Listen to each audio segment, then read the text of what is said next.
As we go through the 2016 election, there's going to be a lot of discussion, obviously, about foreign policy and what our motivation should be as we conduct our foreign policy. And I thought for the history video, it would be a good idea to give kind of an overview of the evolution of foreign policy throughout the ages. In the beginning, foreign policy was largely dictated by the church. We're speaking mainly about Europe now.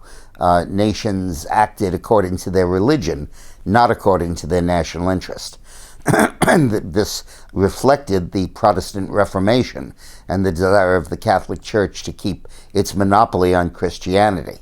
And therefore the German states, which were Protestant, and Scandinavia that was Protestant, allied with England, which was Protestant, against France and Spain and Italy and Austria, which were Catholic. And that was the polarity that dominated Europe during the 7 Years' War and in the latter part of the 18th century. Then in the middle of the 17th century, Cardinal Richelieu, who was the French foreign minister, redefined the whole notion of foreign policy and took it away from domination by the church. This reflected the emergence of the nation states and the cooling of the fight between Catholics and Protestants. And he defined his foreign policy as based on l'intérêt d'État, the interests of the state, national interest. And France, which was Catholic and even persecuting the Protestants at that point, allied itself internationally with many of the Protestant forces against the Catholic forces, against Austria and Italy, and sometimes even against Spain.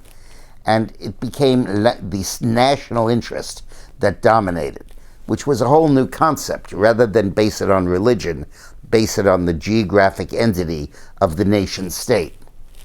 That theory predominated during the 18th century, going into the 19th. And after the Napoleonic Wars, the victorious powers formed the Quadruple Alliance, which was Russia, Prussia, Austria, and France, with England sort of involved, the fifth member of the Quadruple Alliance, occasionally there, sometimes not. And the goal of the Quadruple Alliance was to link the national interests of those countries toward maintaining monarchy and reversing the tide of the French Revolution, to go back to l'Ancien Régime, the Louis XVI regime, which was basically an absolute monarchy, and not give in to democracy as the pressures for democracy were building throughout Central Europe, and they forcibly put down revolutions in 1830 and 1848 in Greece, Hungary, Germany, and exterminated the push for democracy. Now, the Quadruple Alliance lasted really as a major force throughout the 19th century, and it was dominated by Prince Metternich of Austria, who maintained it and maintained an alliance among those monarchies. But then it began to fall apart as countries began to compete with each other in armaments. And in particular, when Bismarck took over in Germany, he basically replaced the Metternich Quadruple Alliance with a return to national interest. And in this case, Germany fought France in the Franco-Prussian War. As a result of the wars that took place then, there was increasingly a feeling that you needed a balance of power, and that balance of power concept came to supersede the idea of the Quadruple Alliance as the basis of foreign policy. And each side armed up to the teeth. Each side tried to counter the other. They formed alliances, France, Britain, and Russia, against Germany and Austro-Hungary and the Ottoman Empire.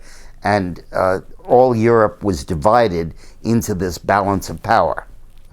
The balance of power collapsed in World War I, when it led to this bloody, horrible war that just almost destroyed Western civilization.